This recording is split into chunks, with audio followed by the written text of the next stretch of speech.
Hi friend, welcome to Tapati kitchen. আজকের পর্বে দোকানের মতন ঘুগনির রেসিপি শেয়ার করব তোমাদের সাথে। এই রেসিপিটি একবার বাড়িতে এইভাবে বানালে দোকানের ঘুগনি আর খেতে ইচ্ছে করবে না। এই রেসিপিটি লুচি অথবা রুটির সাথে পরিবেশন করতে পারবে। ঘুগনির রেসিপিটি বানাতে যতটা সহজ, খেতেও ততটাই টেস্টফুল। ঘুগনির রেসিপি বানানোর জন্য এখানে আমি 500 মতন মটর আগে থাকতে ভিজিয়ে রেখেছি। এবার মটরগুলো সিদ্ধ করে নেওয়ার জন্য প্রেসার কুকারের ভিতরে মটরগুলো দিয়ে দেবো। মটরটা সিদ্ধ করার সময় দিয়ে দেবো সামান্য পরিমাণে নুন আর দিয়ে দেবো সামান্য পরিমাণে হলুদ গুঁড়ো। নুন হলুদ দিয়ে দেওয়ার পরে এবার মটরটা সিদ্ধ করে নেওয়ার জন্য দিয়ে দেবো পরিমাণ মতন জল। জলটা এই পরিমাপে দিলে মটরটা পুরো পারফেক্টলি সিদ্ধ হয়ে যাবে। তোমরা অনেকেই বলে থাকো জলটা বেশি হয়ে গেছে, অনেকে জল কমের কারণে মটরটা ভালো সিদ্ধ হয় না।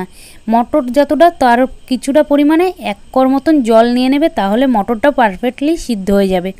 আর লাগছে 2 থেকে 3টে মতন কাঁচা লঙ্কা দিয়ে দেওয়ার পরে ভালো করে প্রেসার কুকারের মুখটা আটকে মটরগুলো সিদ্ধ করে নেব। মটর সিদ্ধ করে নেওয়ার জন্য এখানে আমি প্রেসার কুকারটা ওভেনের উপরে বসিয়ে দিয়েছি। মটরটা যতক্ষণ সিদ্ধ হচ্ছে ততক্ষণ আমি ঘুগনির জন্য একটা মশলা তৈরি করে নেব। মশলা তৈরি করার জন্য এখানে কড়াই বসিয়ে দিয়েছি। কড়াইটা গরম হয়ে আসার পরে 3 থেকে 4টে মতন দিয়ে দেবো শুকনো লঙ্কা, আর দিয়ে দেবো লবঙ্গ, আর দেবো ইলাচ 3 থেকে 4টে মতন, আর লাগছে কিছুটা দারচিনি।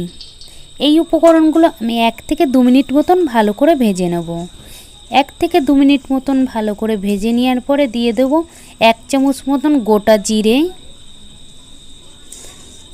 আর দিয়ে দেবো 1 চামচ মতন ধনে, আর দিয়ে দেবো 1 চামচ মতন মেথি। এই সব উপকরণগুলো ভালো করে ভেজে নেব যতক্ষণ না মশলাতে একটি সেন্ট বেরিয়ে আসছে। তোমরা হয়তো বলতেই পারো এই সব উপকরণগুলো একসাথে ভাজলে প্রবলেম কি? এখানে প্রবলেম কিছুই না, লাস্টে যেই মশলাগুলো দিলাম সেইগুলো তাড়াতাড়ি পুড়ে যাবে, তাতে ভাজা মশলাটা ভালো লাগবে না। এখানে মশলা ভাজা হয়ে গেছে, এবার মশলাগুলো আমি লাবিয়ে নেব। মশলাটা ঠান্ডা করে একটি পাউডার তৈরি করে নেব। ভাজা মশলাটা ভাজতে ভাজতে এখানে দেখতেই পাচ্ছ প্রেসার কুকারে সিটি উঠতে শুরু করে দিয়েছে। এখানে মটরগুলো সিদ্ধ করার তোমাদের একটি প্রসেস বলে দিই। মটরটা যখন সিদ্ধ করবে 3 থেকে 4টে মতন সিটি দিয়ে নেবে, তাহলে মটরগুলো পারফেক্টলি সিদ্ধ হয়ে যাবে। এখানে আমি 3 থেকে 4টে মতন মটর সিদ্ধ করার জন্য সিটি দিয়ে নিচ্ছি। এখানে মটরগুলো সিদ্ধ হয়ে গেছে প্রায়। এবার আমি গ্যাসের ওভেনটা অফ করে দেব। ডালটা যতক্ষণ ঠান্ডা হচ্ছে তোমাদেরকে আলু কাটার প্রসেসটা দেখিয়ে দিয়েছি। এই দেখো কি ছোট করে আলুর টুকরোগুলো করে নিচ্ছি। ঘুগনির আলু এরকম সাইজ করে নেবে। কড়াই বসিয়ে দিয়েছি ঘুগনিটা করার জন্য। কড়াইটা গরম হয়ে আসার পরে দিয়ে দেবো সর্ষের তেল। ঘুগনিটা তোমরা সর্ষের তেলেই করার চেষ্টা করবে, ঘুগনি সর্ষের তেলেই ভালো লাগে। তেলটা গরম হয়ে আসার পরে দিয়ে দেবো 1 চামচ মতন চিনি। এরকম গরম তেলে চিনি দিলে তাহলে ঘুগনির কালারটা সুন্দর আসবে। এখানে ছোট টুকরো করে পেঁয়াজ কেটে নিয়েছি। এবার পেঁয়াজটা দিয়ে দেবো গরম তেলে। পেঁয়াজগুলো তেলের ভিতরে দিয়ে দেওয়ার পরে পেঁয়াজগুলো ভালো করে ভেজে নেব।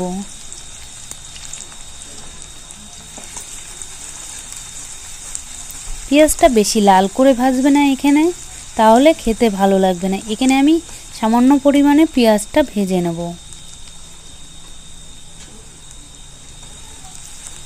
এখানে পেঁয়াজটা ভালো করে ভাজা হয়ে গেছে, তোমরা দেখতেই পাচ্ছ পেঁয়াজটা আমি কতটা পরিমাণে ভেজে নিয়েছি। এবার এতে দিয়ে দেবো 1 চামচ মতন আদা পেস্ট, আর দিয়ে দেবো 4 থেকে 5টা মতন কাঁচা লঙ্কার পেস্ট। এবার এই মশলাগুলো ভালো করে ভেজে নেব কিছুক্ষণ ধরে। কিছুক্ষণ ভেজে নেওয়ার পরে এবার এতে দিয়ে দেবো ছোট টুকরো করে কেটে রাখা আলু ও পেঁয়াজের সাথে ভালো করে ভেজে নেব। 1 মিনিট মতন ভালো করে ভেজে নেওয়ার পরে এবার কিছু গুঁড়ো মশলা দিয়ে দেব। এখানে দিয়ে দেবো স্বাদ মতো নুন, আর দিয়ে দেবো কালারের জন্য হলুদ গুঁড়ো, আর দিয়ে দেবো গোলমরিচের গুঁড়ো, আর দিয়ে দেবো কাশ্মীরি লঙ্কার গুঁড়ো। এই সব উপকরণগুলো ভালো করে আলুর সাথে মিশিয়ে ভেজে নেব।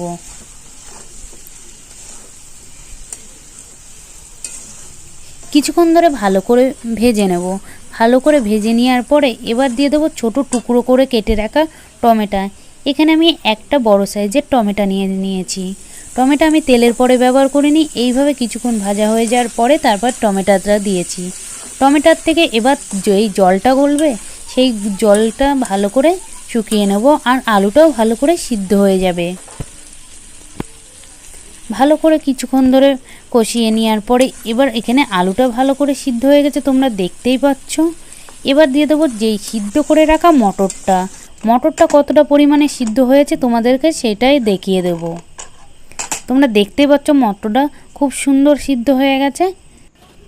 তোমরা দেখতেই পাচ্ছ 3 থেকে 4টে মতন সিটি দিয়ে নেওয়ার ফলে কতটা পরিমাণে মটরটা সিদ্ধ হয়ে গেছে। এবার মটরটা একটি পাত্রে নামিয়ে নিয়ে কড়াইয়ের ভিতরে দিয়ে দেব।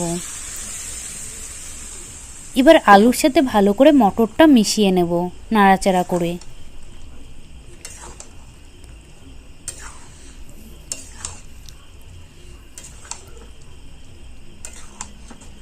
নাড়াচাড়া করে কিছুক্ষণ মিশিয়ে নেওয়ার পরেই তোমরা দেখতেই পাচ্ছ আলু ও মটরের সাথে ভালো করে মিশে গেছে।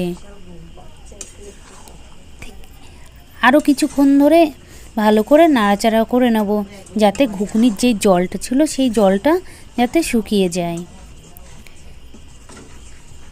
সেই জলটা ভালো করে শুকিয়ে গেছে আর ঘুগনিটাও ভালো করে মিশানো হয়ে গেছে। এবার ঘুগনিটা পুরোপুরি সিদ্ধ করে নেওয়ার জন্য দিয়ে দেব পরিমাণ মতন জল। এখানে পরিমাণ মতন জল অ্যাড করে নিয়েছি। এবার জলের সাথে ভালো করে ঘুগনিটা মিশিয়ে নেব, যাতে মটর ও জলটা ভালো করে মিশে যায়। ভালো করে নাড়াচাড়া করে নেব। জলের সাথে ভালো করে ঘুগনিটা মিশিয়ে নিয়েছি। এই পর্যায়ে দিয়ে দেবো যেই গোটা মশলা ভেজে নিয়েছিলাম সেটা একটি পাউডার তৈরি করে নিয়েছি। সেই পাউডারটা দিয়ে দেবো 3 থেকে 4 চামচ মতন। 3 থেকে 4 চামচ মতন দিয়ে দেওয়ার পরে ভালো করে ঘুগনির সাথে মিশিয়ে নেব। ভালো করে ঘুগনির সাথে মিশিয়ে নেওয়ার পরেই তোমরা দেখতে পারবে ঘুগনির কালারটা পুরো দোকানের মতন চলে এসছে। জল দিয়ে দেওয়ার কারণে আমি 5 মিনিট মতন ঘুগনিটা ফুটিয়ে নেব।